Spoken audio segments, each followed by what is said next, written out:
In today's video, I'm going to teach you how to effectively manage images within Google Docs. Whether you're creating a presentation, designing a report, or simply enhancing your document, understanding how to move and position images is crucial. Let's dive right into it. First things first, open up the Google Doc that you want to work with. You'll start by navigating to the file where your image is located. Simply go to your Google Drive, find the document, and open it up. Once it's open, scroll to the section where your image currently resides or where you plan to place your image. Next, locate the image within your document that you intend to reposition. To do this, click directly on the image. When you select an image, a blue outline will appear around it along with a toolbar specific to image editing.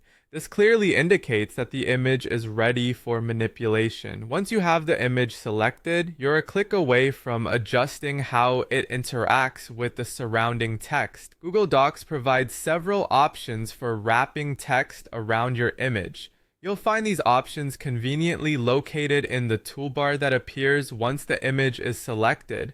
You have the choice to wrap text, break text, position the image behind the text, or place it in front of the text. Selecting wrap text causes the text to neatly flow around the contours of the image. The break text option will keep the text above and below the image without wrapping around it.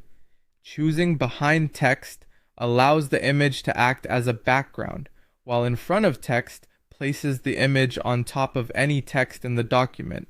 Experiment with these options and select the one that best suits your document's design needs. Once you've set your preferred text wrapping option, you're free to move the image throughout your document.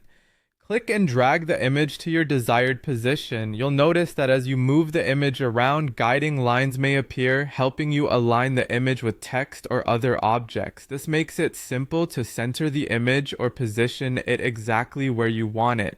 By mastering these steps, you can enhance the visual appeal of your documents and tailor the layout to your liking. Images can transform a plain document into something dynamic and engaging. Take advantage of these tools to make your work stand out. And there you have it. You've successfully learned how to manage image placement within Google Docs. Keep practicing, and soon these steps will become second nature every time you work with images. Thank you for watching, and happy editing.